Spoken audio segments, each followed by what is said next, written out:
Attitude check. Bronco Pete.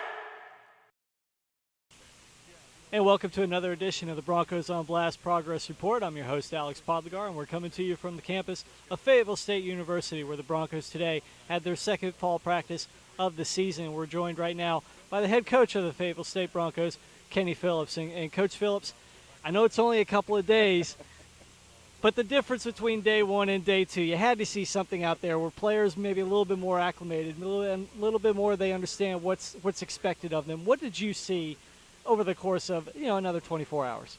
It was a little bit hotter today than it was yesterday. You said the difference in the 2 days was it was a little bit warmer today, and we still got a lot of things accomplished today with our running test, finishing up our running test, and the guys seem like they're in pretty decent shape. Anything jumping out at you? Because you touched on it yesterday, talking about you're looking for surprises. You're looking for guys to maybe step up and maybe impress on you something that you may not have seen going forward. Are you seeing some of that? Anything you want to mention? Well, not right. It's still kind of early to, put your finger on guys that you feel like is going to be able to help you this year, because we haven't put any pads on. Tomorrow we'll put on shoulder pads, so we'll do a little bit more contact tomorrow, and then you'll find out a few more things tomorrow about some of the guys you kind of have your eye on, because we got some pretty decent athletes in here.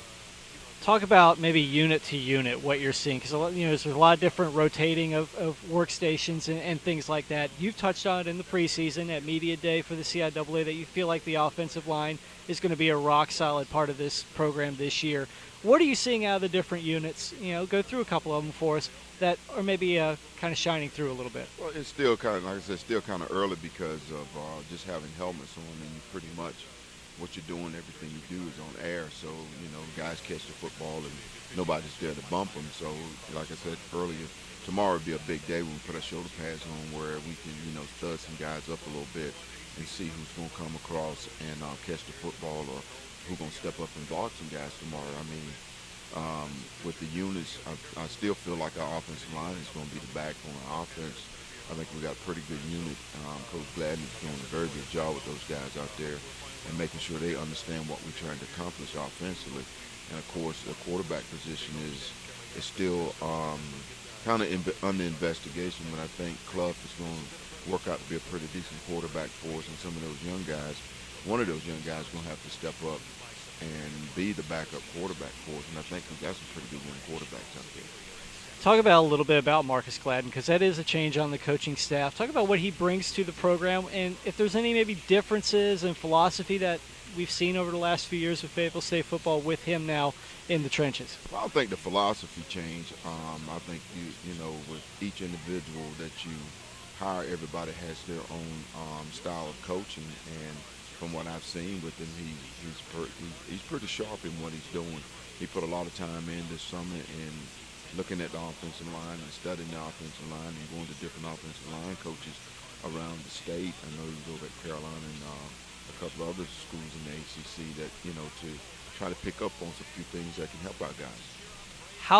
How much does having that offensive line in place, you have a number of guys returning, because you've touched on this as well, getting out of the gates quickly this season. It's a very difficult schedule, but you're hopeful to get off to a nice quick start in order to generate some confidence going forward into the conference schedule.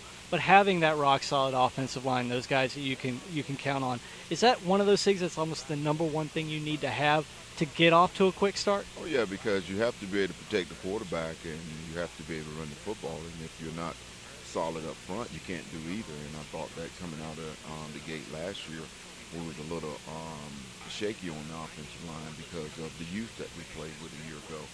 And some guys hadn't play because we had some injuries early in the football season last year. And hopefully that won't happen to us this year. Now, going forward, you're practicing through the weekend.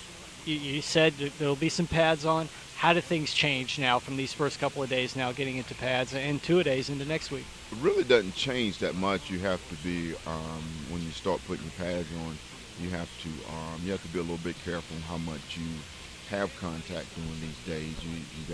You gotta judge that as a football coach, that you don't hit the guys too much too early, because they haven't had any contact since spring football. So you kind of ease into it a little bit, and then you kind of pick it up as the week goes on. getting away from the practice and the current Broncos, let's talk about a past Bronco, Richard Medlin, a big night in his NFL debut last night, playing most of the fourth quarter with the New England Patriots. He's a non-drafted free agent with the Pats, but 54 rushing yards in limited time, 2 touchdowns, including a touchdown on his very first carry. You got to be pretty pleased and pretty happy about that. Well, I'll tell you what, and I've said this ever since Richard came to Fayetteville State. He's a self-starter, he's a self-motivator, and it doesn't surprise me. All he wanted to do was get an opportunity for somebody to give him a chance in camp, and it came. And, you know, the thing about it is I think he's done a great job in preparing himself for the next level. And, you know, to score 2 touchdowns in the NFL, I don't care what quarter it is, that's pretty impressive. And it says something about Fayetteville State as well, too, does it? It says something about to future recruits coming in here that, yeah, you could come here and you can be seen, you can be noticed, and you can move on and possibly play on Sundays. Well, you know, I talk to the football team all the time about Richard Mellon and the way he carried himself with his character and his work habits. I mean, his work habits is what got him at the next level, because if you don't have good work habits and you don't do the things that the coaches ask you to do, you can't get at the next level from this level. I mean, you have to be a self-motivator to get into the NFL from Division II level because of where we're at. But, you know, it says a lot for this university, and I think he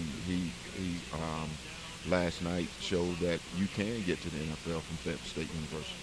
Very good, Coach. We appreciate your time as always. Thank you very much. You've been watching the Broncos on Blast Progress Report. Remember to catch up on all the latest in Broncos athletics news at FSUBroncos.com. You can follow us on Facebook and Twitter as well. And remember, the Broncos kick things off on September 3rd right here at Luther Nick Gerald Stadium against UNC Pembroke in the third Two Rivers Classic. Be sure to check back again, FSUBroncos.com. You've been watching the Broncos on Blast Progress Report.